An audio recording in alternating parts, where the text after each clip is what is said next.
Welcome back to Soundcheck from Visual Radio Arts, and on today's show we've had a great session from Mike Dennis. Mike, thanks for doing. Well, it was brilliant. Really enjoyed it. Thank you. It was great. One of the things I loved about it was the humour.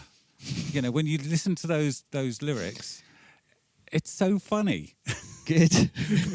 Good. Hopefully the intentional ones were funny. Yeah.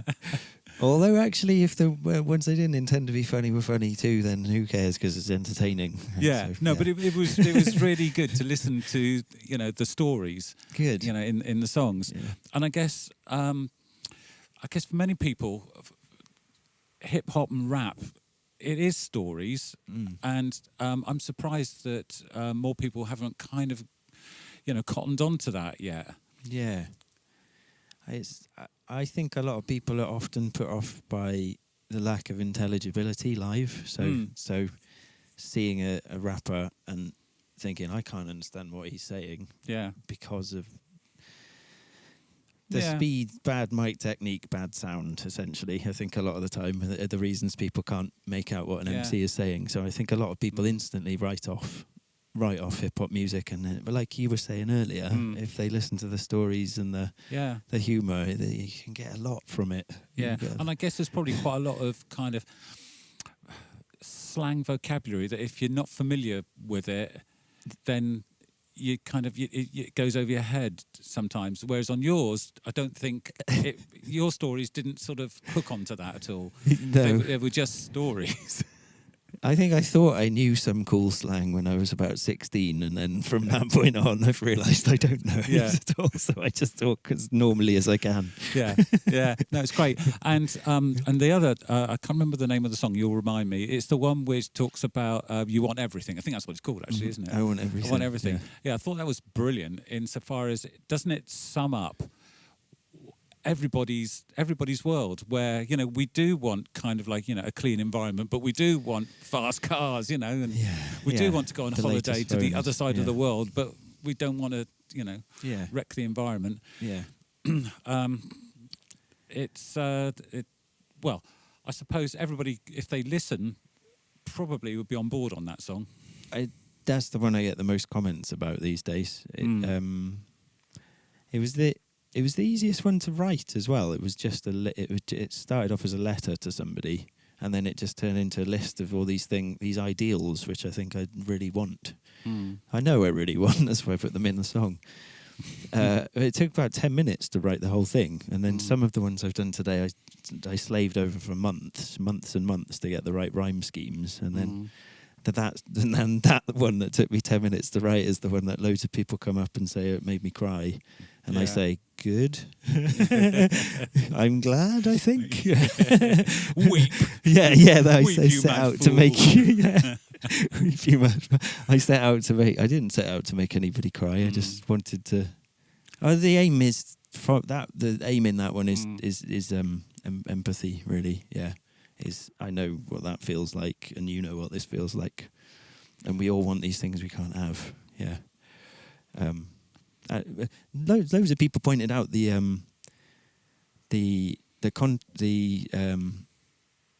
opposition.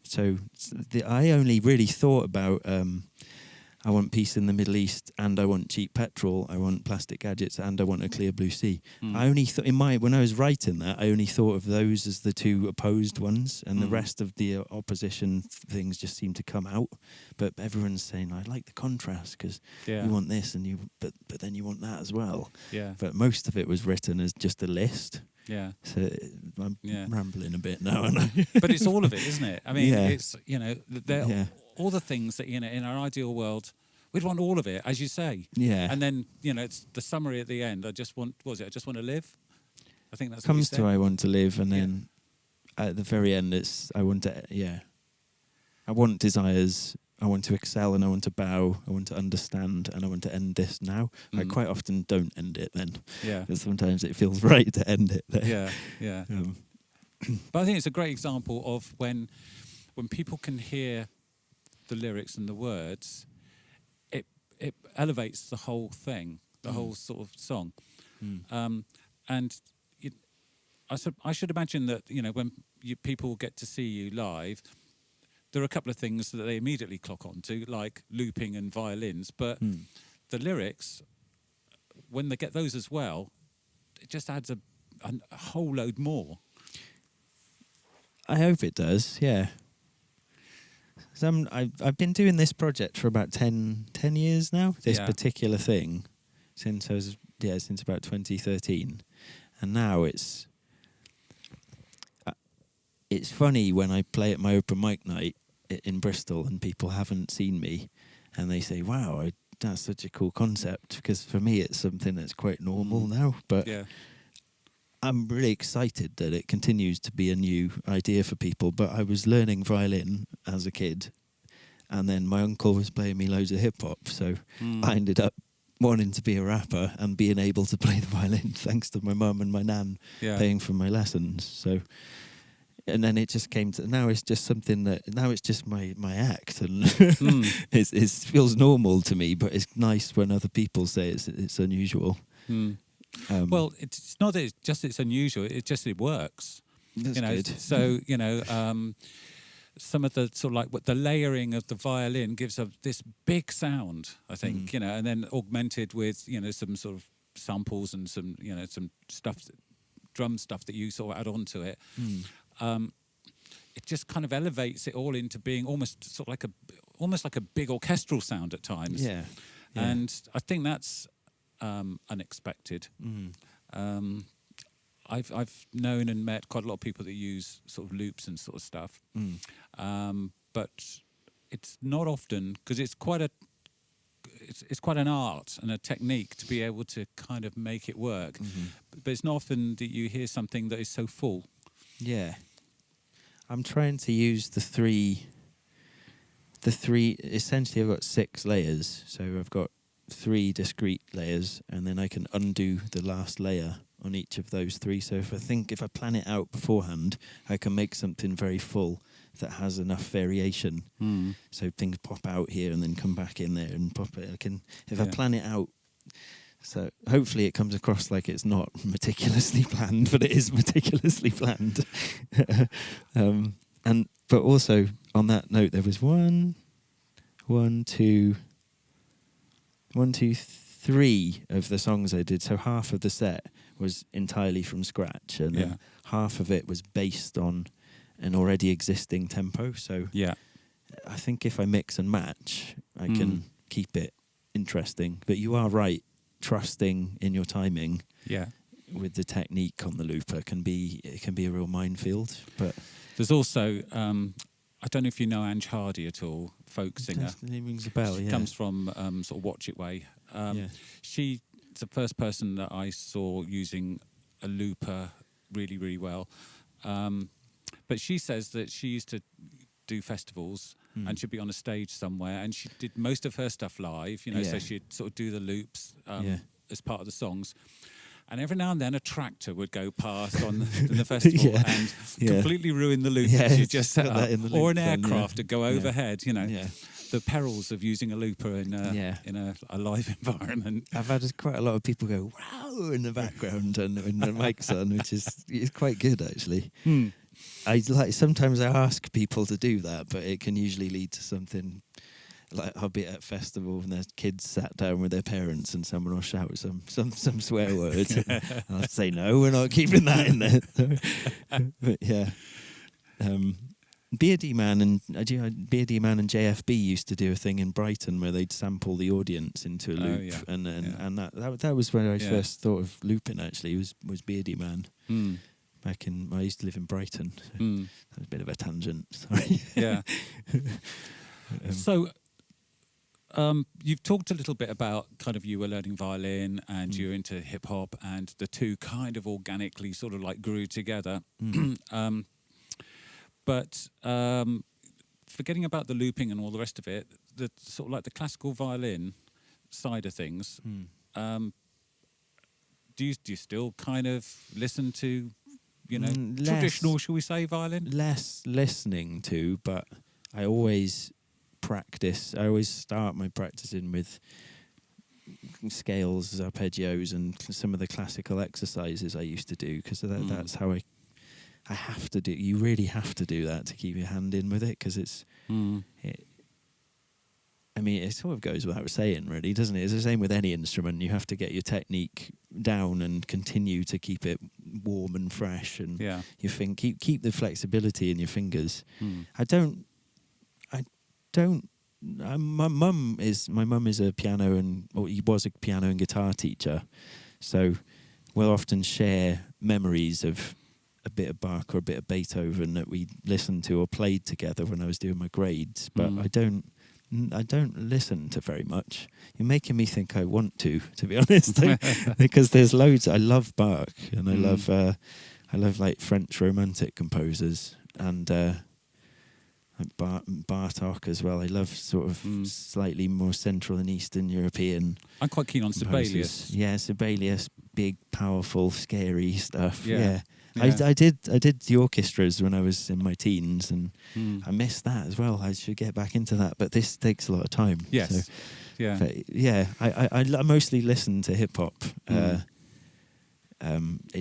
don't know, I just always have, really. It's my happy place, really. It makes me feel calm and relaxed, and makes me inspired to write more stuff myself, to think of new words that rhyme, and I don't listen to much classical. I do when I'm playing it, I guess. I can imagine when you're sort of like rehearsing and practicing with kind of, the violin and loops and samples and things, I can sort of see you doing that. But I've never really thought about rehearsing the vocals, which to an observer standing kind of 10 feet away must be weird, watching someone rehearsing rap vocals. Yeah. Well, when I'm practicing at home, I'm trying to. It's so different rehearsing in your room to rehearsing in front of anybody else at all. For me, anyway. So I'll practice these songs which you've seen today at home, and I'll try and perform it. But I inevitably, because I'm trying to just warm up and get limber with it, I'll inevitably just end up sort of mumbling them to myself, making sure I can top and tail them, where what comes in at the start, what comes in at the end. And then as soon as anyone else is in that environment, it becomes an act. And it's just strange. It's weird. I've always been like that, actually. But what I noticed from being, if you like, on the other side of the camera is that there are sort of almost like winks and nods to the audience as you're going through some of these songs. Hopeful. Do you did that just happen, or do you have to rehearse all of that as well as part of, if you like, the act? Some of it is through knowing those lines make people laugh already, and some of it is the hope that they'll take the tone that I'm trying to express. I don't necessarily practice those bits. There was a bit in the new one, Friends, where I say, when I'm trying to, I'm listing things that we have no control over that suck, essentially, like sexism, white guilt, size bias, climate anxiety at the beginning. And when I was writing that, the whole mood and the performance of it was in my head as I was writing it. I was thinking, okay, I'm going to stop the music at this point. I'm going to list it. I'm going to make it into it's going to be a really obvious bit of angsty frustration that everyone can hopefully relate to, and then it becomes theatre as well as music, doesn't it? That's the word I'm missing there. Yeah. Brilliant. Okay, so you mentioned earlier if people just sort of hunt you out, rapping violinist or whatever it was that you said, and on YouTube and Spotify and what have you. So if someone wants to buy your stuff, there is stuff to buy. Yes, mikedennis.bandcamp.com. Okay. That's the way those links are, isn't it? It's not bandcamp.com / that's SoundCloud. mikedennis.bandcamp.com. Yes, if you go to Bandcamp and search for Mike Dennis, you'll have stuff there that people will be able to spend some money on buying. Yes. And kind of gigs and things that are happening over the next sort of few months, maybe? I don't know. I might have played it by the time people see this. 28th of April. I've got one on 28th. Okay. almost certainly this won't be out before Okay, then. okay. Okay, forget that one. Bristol Folk Festival. The one after that. When's the next one? The best thing to do is go on my Facebook page, which is /The Real Mike Dennis, which is a bit of a nod to Eminem. and then look at my profile picture, because I actually use that to remind myself when my next gigs are. Right, okay, yeah. So it'll be up there somewhere. It'll be up there, my profile picture on Facebook. I've got lots of cool things. I'm playing in the Brew House in Bath for Party in the City. So if that's the one that's just come to me, that's probably the next one after the Bristol Folk Festival. I've got a lot of gigs in the southwest coming up anyway. Good. Good, yeah. And all over, or sort of concentrated in this neck of the woods? Because you're from Bristol way, is it? From Cardiff, actually. From Cardiff? Yeah. Oh, right. And then I moved to Brighton, and now I live in Bristol. I'm always running the Gallimorphy open mic in Bristol every Monday, and the Grain Barge open mic every other Wednesday in Bristol. So you can always see me play stuff there. Yeah. And most of the gigs are Bristol, Bath and Dorset, actually. I play quite a lot in Dorset as well. Brilliant. Well, thank you very much again for playing a great session. I really enjoyed it. It was great fun. Thank you, everybody. Thank you, Mags, as well. And Harriet, thank you. And we'll be back with another band in a few weeks' time. Good night. Cheers.